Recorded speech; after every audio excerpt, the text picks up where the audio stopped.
Bien, jóvenes, buenos días. Buenos días con cada uno de ustedes. Vamos a dar inicio a nuestra semana 2 para nosotros con el curso de economía y lo hacemos desde esta plataforma administrada por el Centro Preuniversitario de nuestra Universidad Nacional Mayor de San Marcos. Vamos a, hoy jóvenes, continuar con algunos temas ya que se van ampliando los primeros conceptos que hemos revisado la semana pasada con relación a lo que es pues la economía, cuál es esa división de la ciencia económica entre economía positiva, que tiene que ver más con la observación de los fenómenos dentro de una realidad para poderlos sistematizar a través de teorías. Luego, la economía normativa que implica tomar decisiones en cada uno de los países para poder afrontar los problemas económicos de un país o para continuar con aquellos fenómenos que le hacen bien a la realidad económica de un país. Ya es prácticamente un hecho que Perú el año pasado, 2021, así le guste o no le guste a algunos, ha liderado en toda América Latina y el Caribe la reactivación económica de la región. Ya prácticamente es una cifra oficial que el 2021 el Producto Bruto Interno se recuperó en aproximadamente 13%. 13% es ya prácticamente el crecimiento que la economía peruana ha logrado el año pasado. Es una recuperación bastante rápida si lo vemos con lo que también sufrió la economía el año anterior, 2020, una fuerte caída de menos 11%, comparable nada más con fuertes caídas que dentro de la historia de la economía se ha tenido, por ejemplo, en los años de la Gran Depresión o durante la Guerra del Pacífico. Solamente este tipo de eventos pueden dejar tremendos daños a la actividad económica en un país. Las guerras, las grandes recesiones, los grandes descalabros de los mercados o eventos que sin ser de origen económico generan una serie de problemas como las pandemias y que como no será la última, esperemos que para la siguiente, sobre todo ustedes que son generaciones muy jóvenes y que probablemente esta pandemia o la siguiente pueda ya a usted tomarlos con familias ya siendo seguramente mayores y que esperemos pues que las generaciones de ustedes preparen mejor a nuestro país, puedan exigir lo que realmente le corresponde a la mayor parte de la población, que es mejores servicios de salud, mejores servicios de educación, que es lo que ha estado ahí muy débil para poder salir mejor librados de esta pandemia. Es cierto que económicamente el 2021 nos ha ido bastante bien. La recuperación es un hecho de la economía peruana y como creo que a ustedes les mencioné la semana pasada, recién a partir del segundo semestre del próximo año vamos a poder empezar a crecer. Todavía este año vamos a seguir recuperando lo que hemos perdido por la pandemia, pero lo económico se puede recuperar, lo económico se reactiva. Lo económico está en marcha esa recuperación que ya estamos viendo. Lo que sí jamás vamos a poder recuperar es el elevadísimo costo social que aún seguimos pagando. Más de 200.000 compatriotas que han fallecido ya y que pues jamás vamos a recuperar a todos estos compatriotas que por no estar debidamente preparados ha sido pues enorme ese costo. Seguramente que algunos hubieran tenido que perecer propio de las características de esta crisis, ¿no? Generado por la pandemia, pero hubieran sido mucho menos. De eso sí estoy totalmente seguro. Si es que los que nos gobernaron en las últimas décadas le hubieran puesto mejor empeño, se hubieran interesado más por sectores tan importantes como la salud y la educación.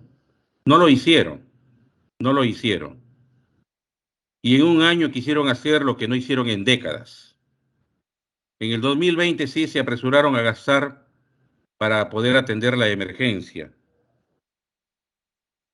a diferencia de nuestros vecinos que ya no tuvieron necesidad de gastar tanto dinero en plena pandemia, porque durante las últimas décadas, países como México, Chile, Uruguay, Colombia, etcétera, habían invertido mejor en lo que es educación y salud.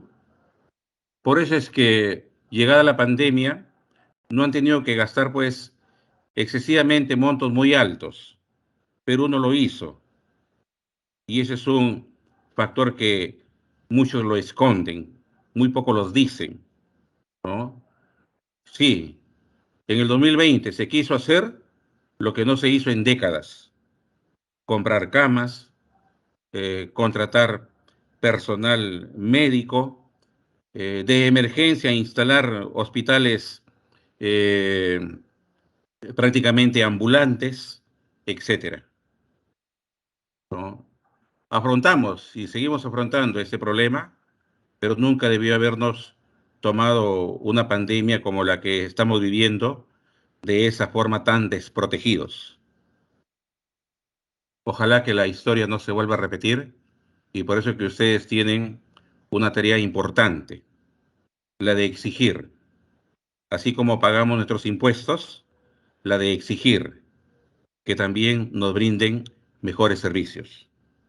Y uno de ellos es también la educación. Hoy entonces vamos a referirnos, jóvenes, a los factores productivos. Justamente lo que estamos comentando. Por no haber tenido una adecuada acumulación de factores productivos para poder desarrollar mejor actividades económicas, se presentan estas situaciones que nos dejan prácticamente desprotegidos. Entre estos factores productivos vamos a ir mencionando algunos de ellos, en este caso los recursos naturales.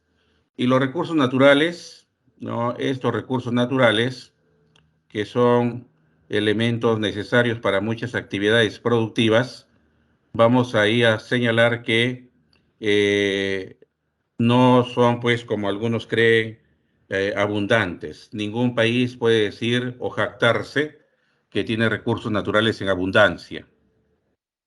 Esos recursos, al igual que todo lo demás, van a ser limitados, van a ser escasos.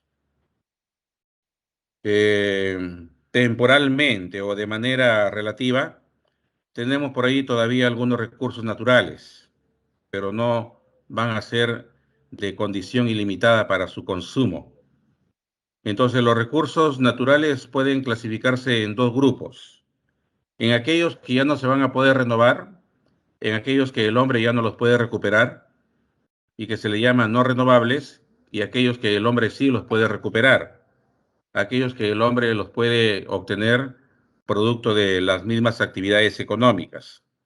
Entonces, los recursos naturales renovables tienen que ver, por ejemplo, con algunos fenómenos de la propia naturaleza, los vientos que pueden ser aprovechados para poder generar energía a partir de esta fuerza de la naturaleza, los vientos, y que se convierte, pues, en energía eólica. Ya tenemos algunas regiones en nuestro país que vienen desarrollando este tipo de energía. Tenemos la región Piura, la región Ica, como principales regiones en nuestro país, donde ya hay centrales que generan este tipo de energía, ¿no? Energía eólica. La energía solar, es cierto, todavía su generación no está muy difundida, porque todavía en los países hay otras fuentes de energía. Aquí, por ejemplo, en el Perú, la mayor parte de energía que consumimos proviene de la fuerza del agua, la caída del agua. Por eso se llaman centrales hidroeléctricas aquellas fuentes de energía que todos los días consumimos. En estos momentos usted tiene su celular, de repente, que lo está cargando con energía producto de la fuerza del agua. Igualmente, si tiene su lacto ahí frente a usted también está consumiendo energía hidroeléctrica. Y la energía solar todavía no está muy difundida. Aún en el caso nuestro, en algunos proyectos de emprendimiento, recuerdo aquel proyecto, por ejemplo, en Chachapoya, si no me equivoco, donde una comunidad no, de nativa, los aguajún, recolectan el café que crece de manera natural y todo el proceso de molido, tostado del café, lo hacen habiendo instalado paneles solares en la zona, en esa comunidad. Y ese café muy, muy requerido en Europa, sobre todo, es pues llevado a esos mercados. Ahí se hace uso, ¿no?, de la energía solar porque las empresas que tradicionalmente llevan energía eléctrica a partir de la caída del agua les cuesta demasiado. Es muy costoso hacer el tendido de postes y cableado para llevar energía eléctrica hasta esos lugares. No les es rentable y por eso no invierten las empresas eléctricas que usualmente brindan servicio de energía producto de la fuerza del agua, como ocurre aquí en Lima y Callao, por ejemplo. No, no les es rentable. Por eso ahí van viendo algunas fuentes de energía alternas, ¿no? Como es lo que menciono. Luego está también el agua, ¿no? Indudablemente que es un recurso de la naturaleza bastante renovable, todos conocemos el ciclo del agua y eso, si bien es cierto, en los últimos años se ha alterado con el tema del calentamiento global, aún el hombre va a seguir por mucho tiempo aprovechando pues el agua como un recurso importante. Y el hombre va siempre optando por mejorar sus tecnologías, ¿no? Y hace poco, seguramente usted también se informó, como ya hacia el sur de Lima, si no me equivoco, en Chilca, ahí ya hay una empresa que está desalinizando el agua de mar, le está retirando la sal para convertirla en agua potable, para consumo humano. Y ahí es uno de los primeros lugares en el Perú donde se ha instalado una planta desalinizadora, ¿no?, para que se aproveche el agua de mar y, repito, pueda ser luego consumida por miles de familias que se encuentran pues en esa zona. Es una muy buena alternativa a la escasez de agua que proviene del deshielo de los nevados y que forman luego las lagunas y los ríos que usualmente no es el agua que consumimos, no, en la ciudad, o también de los ríos subterráneos a través de pozos que instala Sedapal. También ciertos sectores de la ciudad se abastece de agua potable, ¿no? Entonces el hombre siempre va a ir optando por nuevas tecnologías para poder aprovechar mejor los recursos renovables de la naturaleza. La flora, la fauna, también eso es ya muy, muy conocido, que son pues recursos que nos brinda la naturaleza y que mediante la agricultura y la ganadería podríamos tenerlos cuantas veces el hombre desea.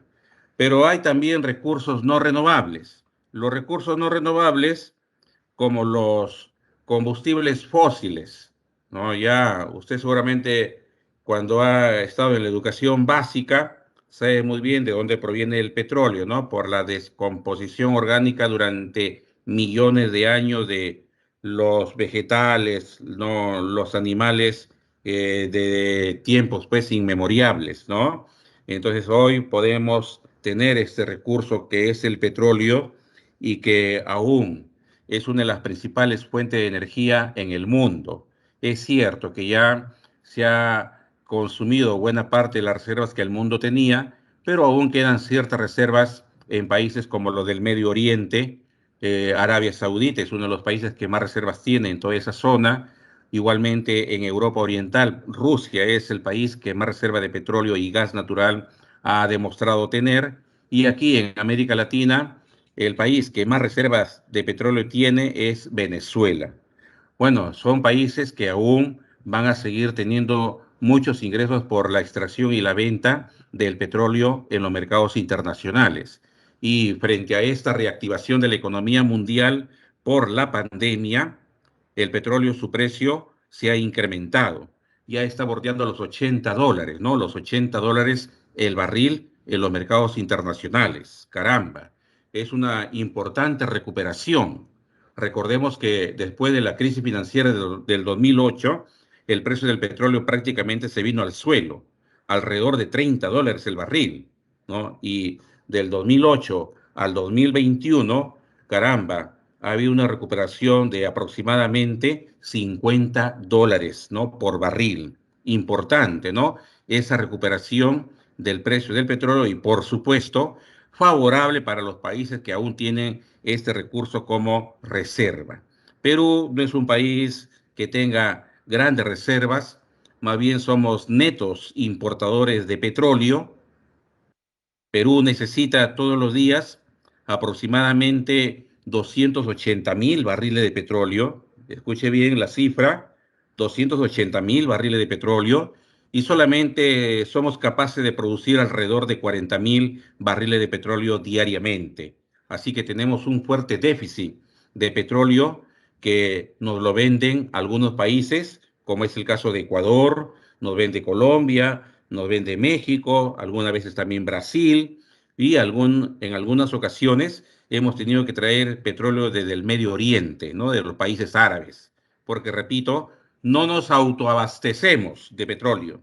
Somos netos importadores, somos netos compradores de petróleo en los mercados internacionales.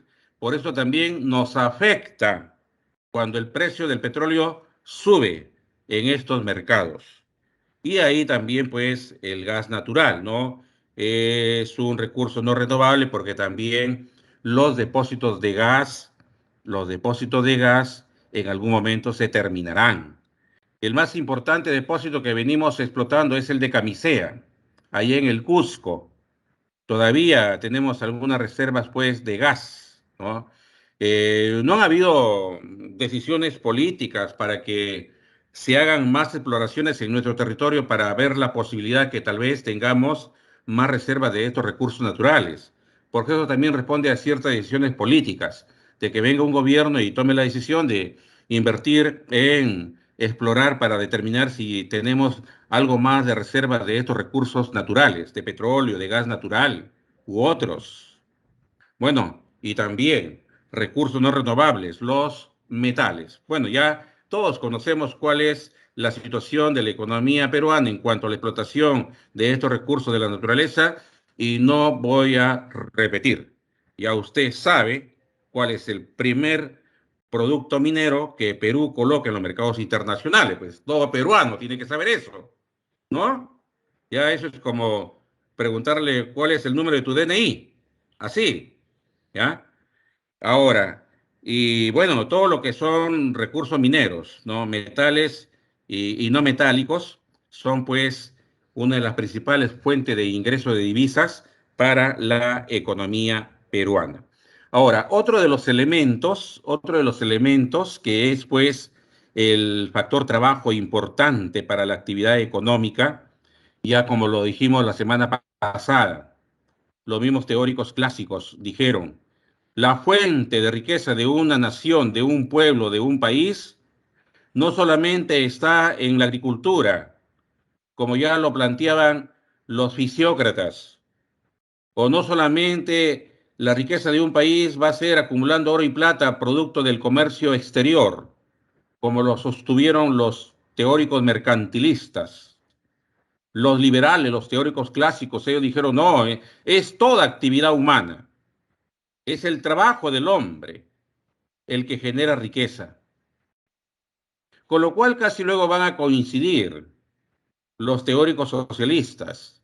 A diferencia de los liberales, los socialistas dijeron, sí, pues es el trabajo. Pero ¿el trabajo de quién? El trabajo de los obreros, ¿no? Que son los que generan el verdadero valor, pero que no se les reconoce la creación de ese valor. Por supuesto que ese es el trabajo, pero los trabajadores merecen la retribución que les corresponda por crear valor, por crear riqueza. y que en esta sociedad capitalista, en estas economías de mercado, no es así. Así concluyeron los teóricos socialistas. Sin embargo, los teóricos liberales, desde su propia postura, ellos siguieron afirmando que el trabajo era fuente de riqueza y que por lo tanto había que mejorar las condiciones en que el hombre participe en la actividad económica. Y para ello, los liberales, mejorar las condiciones del trabajador era pues que éste sea más eficiente, sea más efectivo en el desenvolvimiento de su actividad, lo que ellos denominaron el incremento de la productividad, ¿no? Y para teóricos como David Ricardo, como Adam Smith y Jean-Baptiste Say, para ellos fue importante cómo mejorar el resultado de la actividad económica del hombre a través de la mejora de la productividad, ¿no? Ahora, la clasificación del trabajo también tiene diferentes connotaciones. En cada uno de los libros de economía básica usted va a encontrar que el trabajo se va a clasificar. Aquí tenemos algunas formas, por ejemplo, por qué cosas es lo que predomina en la persona. Predomina la actitud física o la actitud mental para poder realizar su actividad, ¿no? Porque también hay que dejar en claro que no existe un trabajo que sea 100% manual o un trabajo que sea 100% intelectual. Los trabajos tienen de ambas cosas. Lo que ocurre es que una de las dos va a predominar. En un mecánico predomina la actividad manual, pero no significa que el mecánico no se haya preparado para hacerlo. También se ha capacitado, se ha especializado, ha ido a estudiar seguramente en un instituto, ha recibido educación superior, aunque no universitaria, como la que nosotros recibimos, pero sí, su educación es superior y se ha hecho mecánico, esa persona. Pero en la actividad en sí predomina lo físico, predomina lo manual. Él tiene que saber manipular una serie de herramientas, tiene que saber leer una serie de instrumentos para ver qué es lo que tiene, pues, el motor, la suspensión, la dirección del vehículo, etcétera. Ahora, cuando predomina la actitud intelectual, la parte mental, entonces vamos a estar frente a un trabajo intelectual. Y bien sabemos que ese trabajo ya puede ser replegado, por ejemplo, por un psiquiatra, ¿no? Un psiquiatra, él sabe muy bien que para poder analizar algunos desequilibrios mentales de sus pacientes, debe de volcar todo su conocimiento que haya adquirido en su educación superior, ¿no? Educación superior universitaria. Ahora, pero también debe de utilizar cierto instrumental, mínimamente tiene que saber manipular pues su computadora, su laptop para ahí procesar las evaluaciones que le haga a cada uno de sus pacientes y ahí ya está haciendo por lo menos algo de actividad física. Entonces ahí estamos frente también a una actividad donde lo que predomina es la parte intelectual. También el trabajo se puede clasificar de acuerdo a cómo se participe dentro de una organización. Una organización directamente vinculada al trabajo son las empresas. Y las empresas como organización tienen pues una jerarquía. Hay personas que van a desarrollar trabajo director. Y hay otras personas que van a desarrollar trabajo ejecutor. Por lo tanto, ahí se hace esta diferencia en cuanto a la participación de la persona dentro de una empresa. Por eso se habla de un directorio. En el directorio van a estar, ¿no?, los dueños de la empresa, los gerentes de la empresa, para que se reúnan y puedan tomar decisiones respecto a la actividad que pueda desarrollar esa empresa. Y luego esas decisiones que tomen al nivel de directorio, a nivel de los puestos de confianza que hay en la empresa, baja como directivas al personal, a los empleados y a los obreros, que en conjunto serían también parte de los trabajadores, los cuales ya van a ejecutar las directivas que vengan de las personas que realizan esta otra labor. Luego también el trabajo se puede clasificar en función a cómo es el vínculo entre los trabajadores y quien dirige, quien administra la empresa.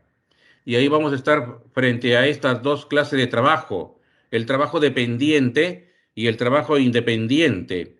Esto ya está amarrado estrechamente a lo que es la parte formal, la parte legal, para darle peso formal, peso legal a esta clase de trabajo entre dependiente e independiente, entre ambas personas. El dependiente es, pues, ¿no? La persona que, como su nombre lo dice, va a depender de un empleador, y con el empleador, esta persona que genere esta relación laboral tendrá pues que firmar un contrato, tendrá que firmar un acuerdo, y dentro de ese contrato se va a indicar aspectos como es el cumplimiento de un horario, como el cumplimiento de un reglamento interno de trabajo en esa organización, etcétera, etcétera, incluyendo también cuánto va a ser su remuneración. Todo debe de aparecer en ese contrato laboral. Ese contrato laboral generalmente es por escrito, pero hay algunos contratos laborales que pueden ser solamente de carácter oral, ¿no? Cuando son de muy, muy corta duración muchas veces.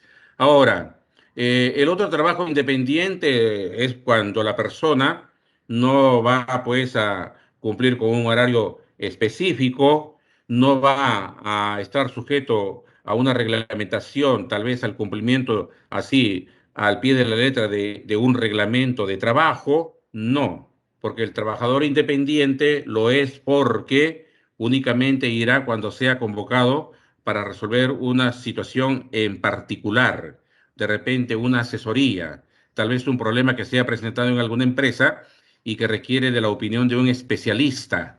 Ahí van a ser convocados esos trabajadores que son por lo general no asesores y que laboran bajo esta condición de total independencia, sin tener pues que someterse a un horario, sin tener que cumplir un reglamento, etcétera.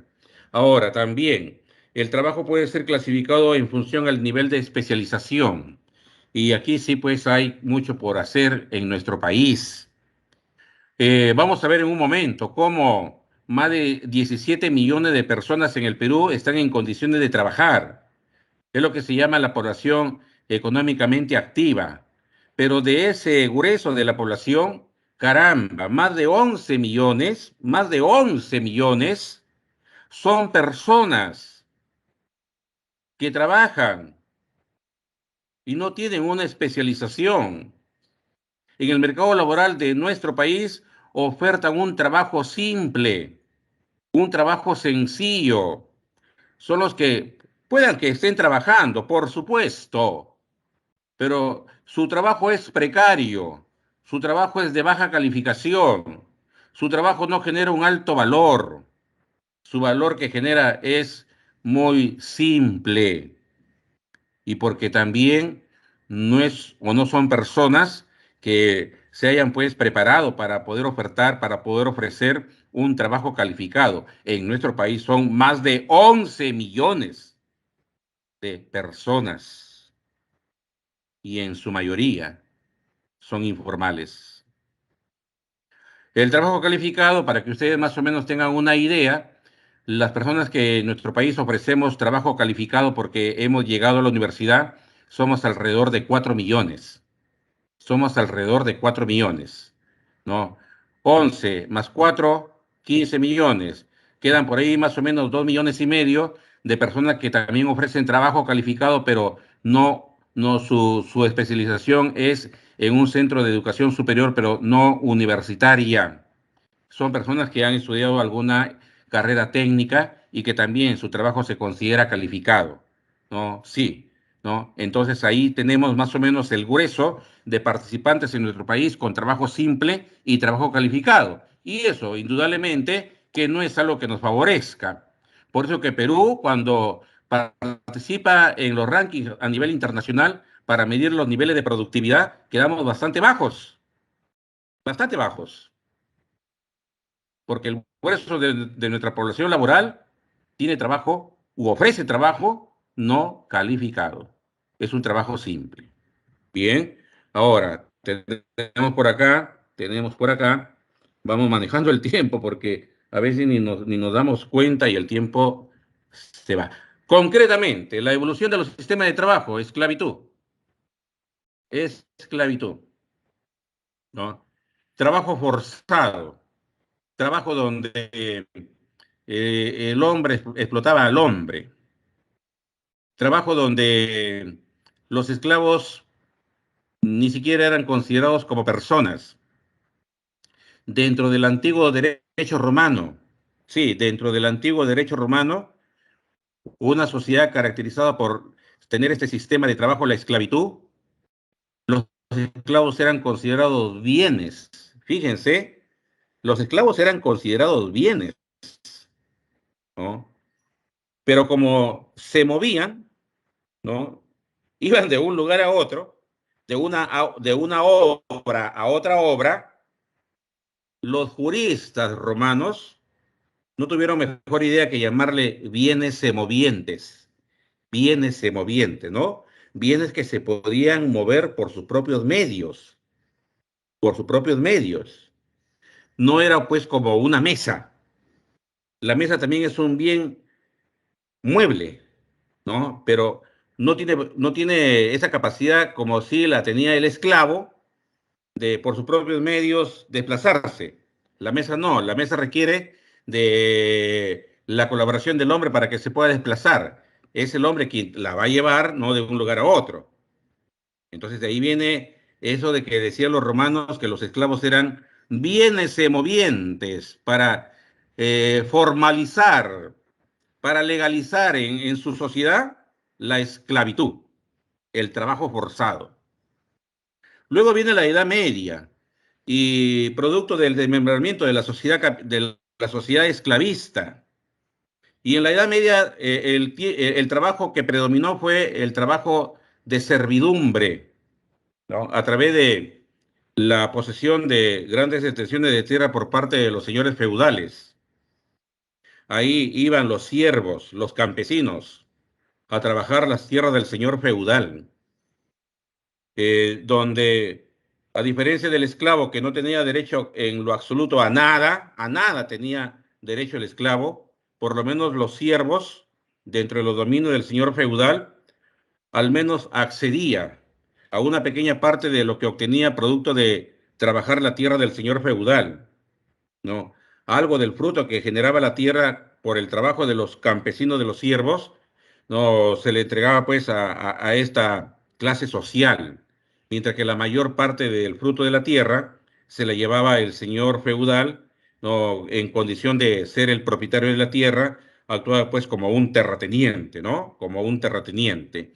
Ese es el trabajo de servidumbre que predominó durante la época feudal.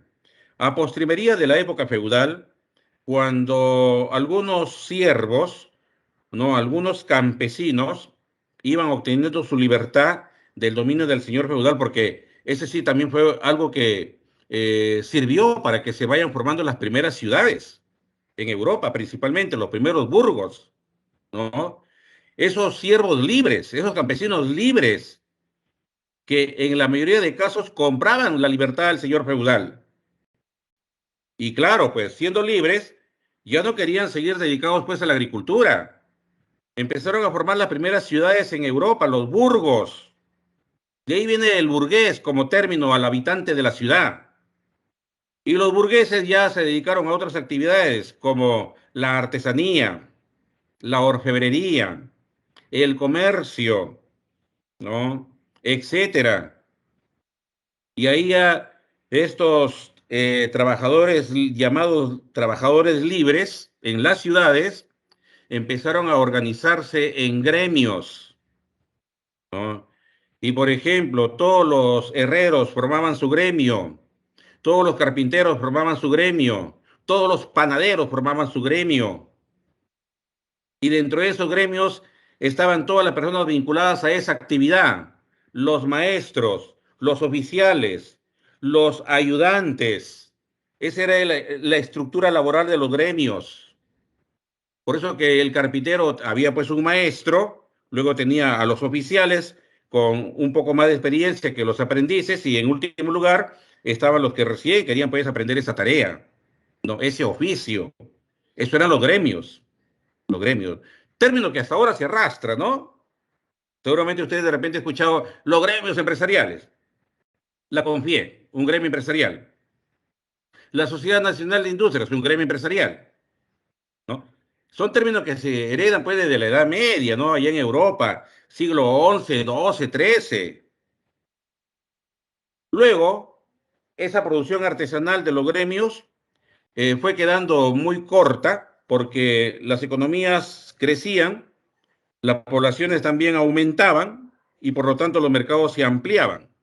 Y la producción en pequeñas escalas, como era la producción artesanal, ya no era suficiente para poder abastecer a todos los mercados que se extendían cada vez más, no solamente en las principales ciudades europeas, sino en todo el Mediterráneo y más allá del Mediterráneo, en Asia Central y en el lejano Oriente, Japón, China, donde ya a través de rutas comerciales por tierra se llegaba hasta esas economías tan lejanas de Europa, ¿no?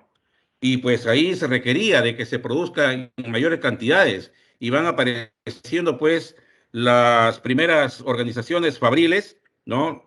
Las primeras concentraciones de trabajadores en un mayor número que los pequeños talleres de los gremios y ahí pues ya empieza la producción manufacturera.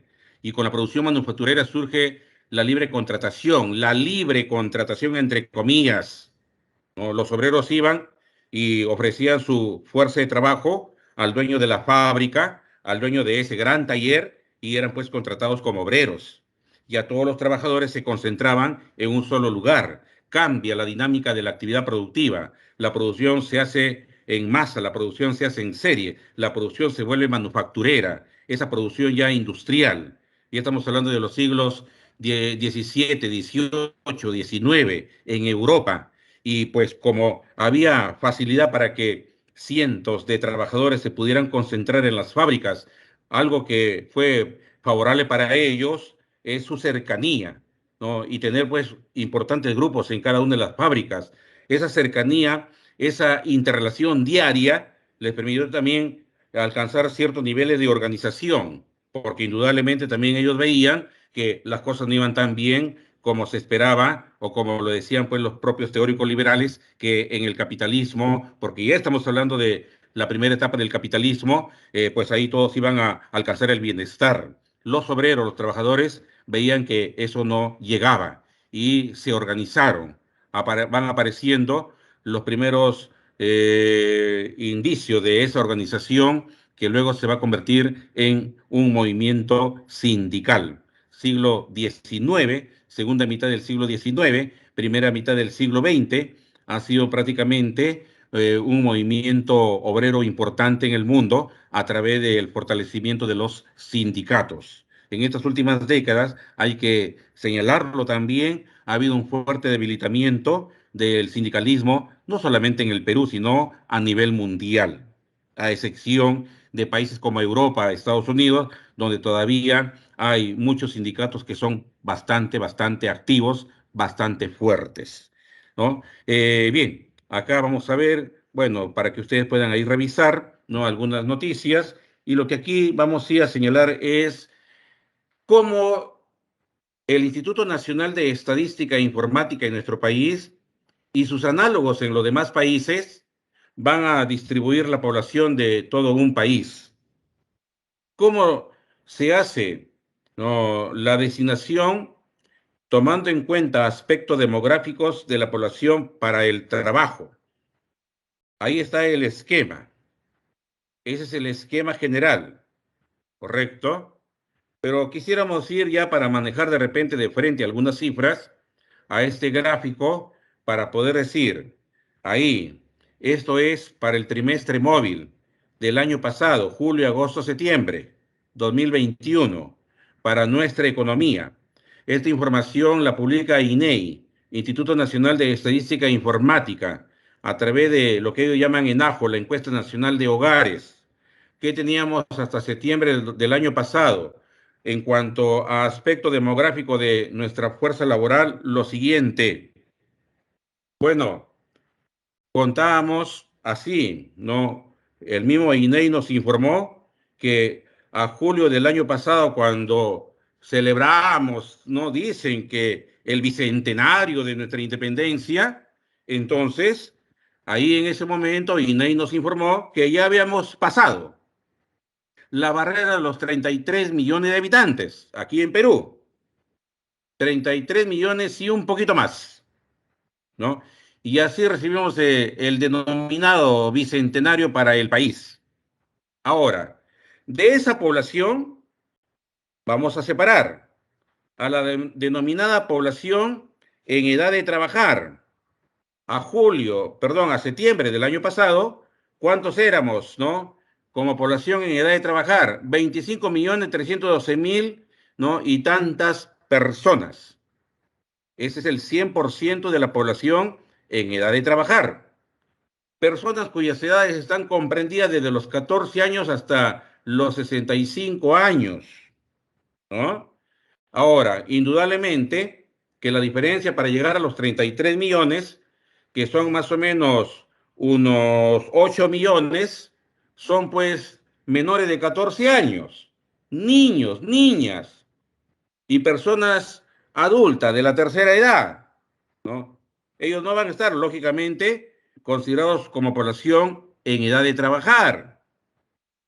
Claro que las metodologías no son exactas, no reflejan exactamente lo que pasa en la realidad. Porque de repente usted ya está pensando en el niñito, la niñita, que en el cruce de dos avenidas en un semáforo está vendiendo caramelos, está vendiendo chocolates, ¿no? O maní tostado. Y esa niñita o niñito no llega ni a los 12 años. Por supuesto que hay estas excepciones. Se estima que a nivel nacional hay aproximadamente medio millón de niños y niñas que trabajan en nuestro país. Eso no se refleja acá. La metodología no lo refleja. ¿Sí? Continuamos. La población económicamente activa.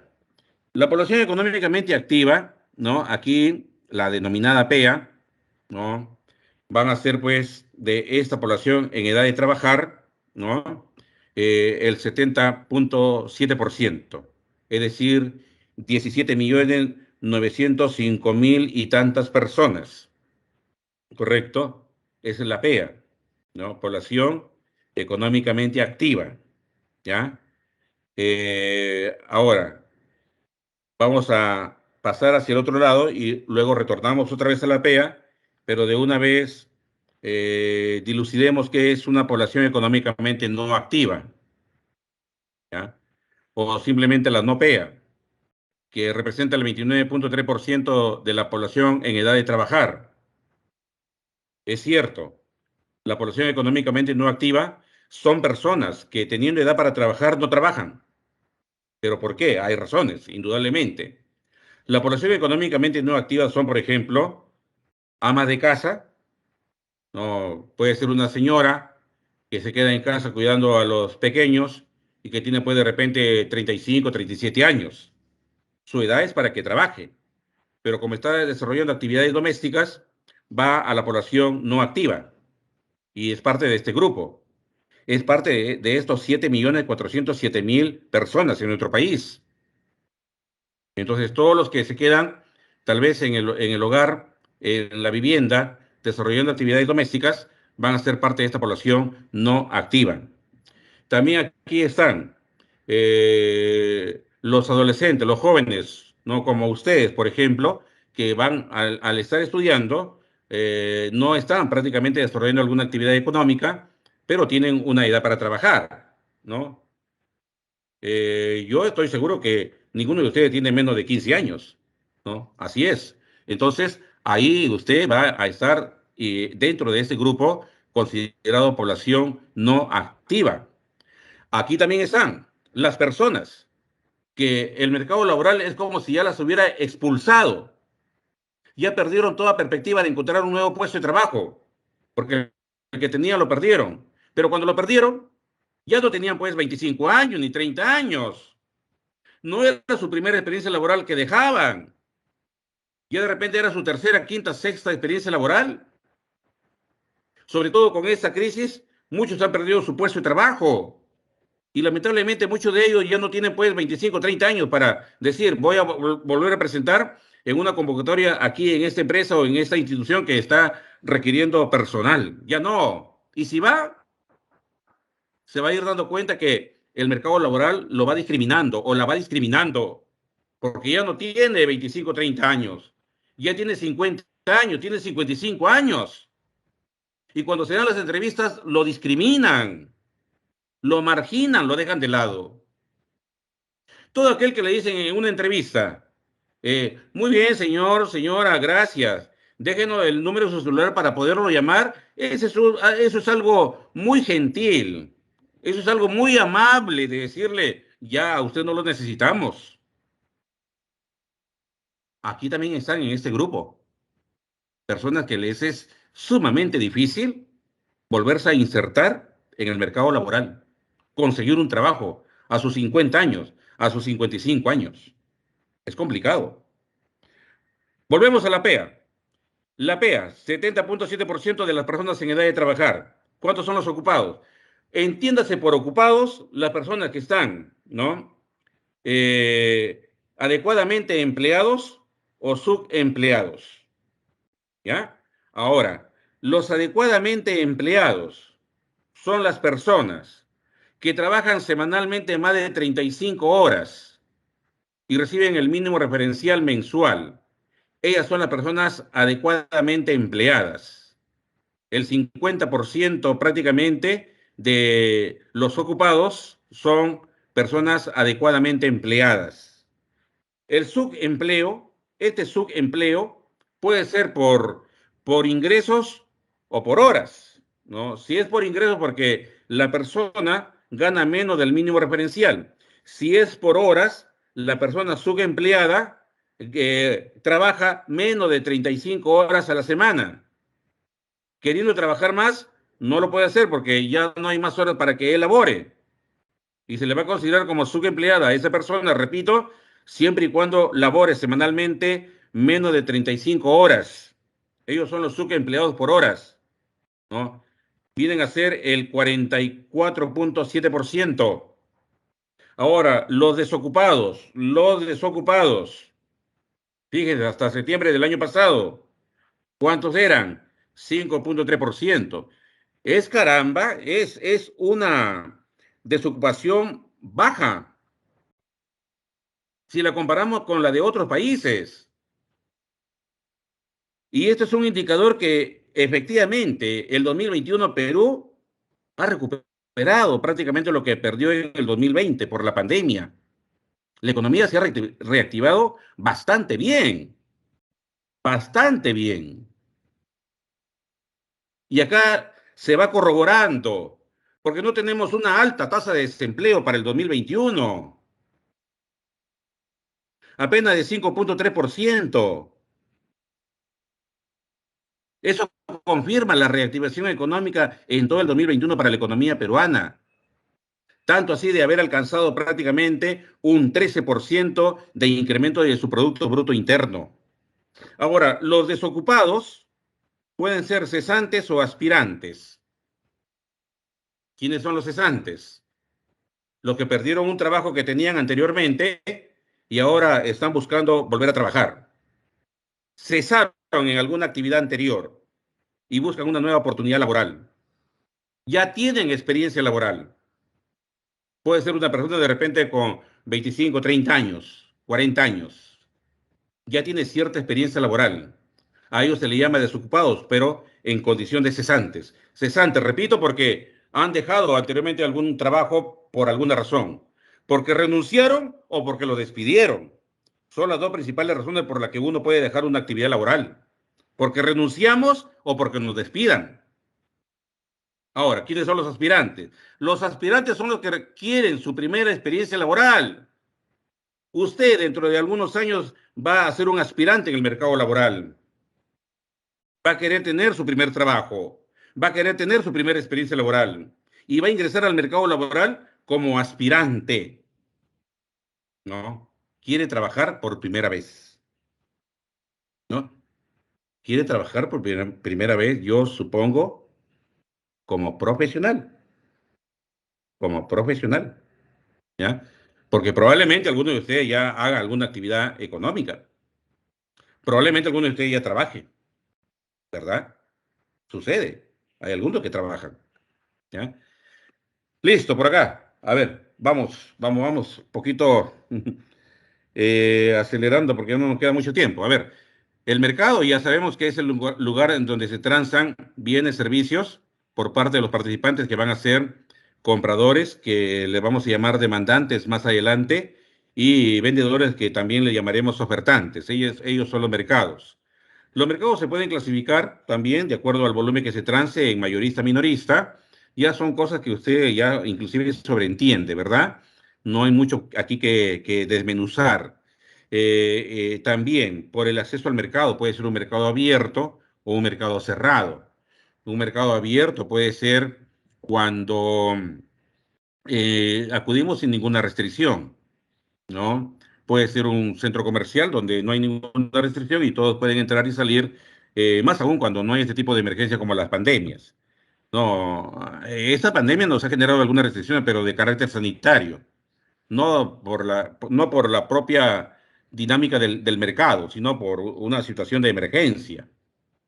Y mercados cerrados son aquellos donde hay sí, pues, ciertas condiciones, requisitos. Un mercado cerrado puede ser un colegio profesional. Caramba, usted va a ingresar a la universidad este año, ¿no? Y si al día siguiente de que sabe ingresó a la universidad a ingeniería, usted al día siguiente no puede ir al colegio de ingenieros a inscribirse. No, no. Entonces, ese es un mercado cerrado. Para ingresar al colegio de ingenieros o a cualquier otro colegio profesional, tiene que tener requisitos que deberá cumplir, ¿no? Esas son las restricciones. Otra clase de mercados, vamos a ver acá, permanente o temporal. Permanentes, por ejemplo, los centros comerciales que todo el año funcionan, salvo por esas restricciones debido a la pandemia, y temporal pueden ser mercados como, por ejemplo, las ferias inmobiliarias, las ferias escolares, etcétera. De acuerdo al aspecto legal, van a ser los mercados formales, donde todos cumplen con lo que establecen las autoridades. El informal, pues ya está de más decir cómo identificamos un mercado informal. El mercado legal es donde también se hacen transacciones de acuerdo a lo que las normas establezcan. Y el mercado negro es una forma de mercado que se origina por muchas veces el control excesivo por parte de las autoridades, ¿no? Las estructuras de mercado van a ser de competencia perfecta y de competencia imperfecta. Las estructuras de mercado de competencia perfecta lo estudiaremos cuando hablemos de la demanda y de la oferta más adelante, y de la competencia imperfecta cuando hablemos de los monopolios. Ahí vamos a hablar de esta estructura de mercado. Ahí está, por ejemplo, los monopolios que pueden ser legales cuando hay alguna autoridad, una instancia del Estado que los avala, los autoriza. Mercado o monopolio natural, como es el de Sedapal o Enel, por ejemplo. Mercado bilateral cuando hay o monopolio bilateral, cuando hay un monopolista y un monoaccionista, un solo comprador y un solo vendedor. Acá puede ser un solo comprador de armas como el Estado y un solo vendedor, una empresa que produce esas armas, ¿no? Los monopolios de coalición son los cárteles, que los iremos mencionando cuando hablemos sobre esas estructuras de mercado más adelante. Y acá también tenemos los trust, a través de los grupos de poder económico en nuestro país, cómo esos grupos económicos han ido pues diseñando estrategias para poder controlar sectores enteros de nuestra economía, ¿no? El grupo Romero, el grupo Brescia, el grupo Rodríguez, Pastor, etcétera, son algunos trusts en nuestra economía. Los holding, cuando hay todo un conglomerado de empresas que pertenecen a diferentes sectores económicos, ¿ya? Todas estas formas de estructura de mercado, como también los oligopolios, es el caso, por ejemplo, de los bancos. Ahí hay 16 solamente bancos, pero 4 son los dominantes. Ese es un claro oligopolio. O también las AFP, solamente son 4. Ese también es un oligopolio. Bueno, acá dan un resumen de las dos principales estructuras de mercado que vienen a ser la competencia perfecta y la competencia imperfecta. Es un cuadro, resumen, que usted también lo debe de revisar. Bueno, jóvenes, ahí les dejo las respuestas al cuestionario que se les da en su material. Y bueno, gracias por haber participado. Y aquí nomás lo dejamos. Buenas tardes. Hasta luego.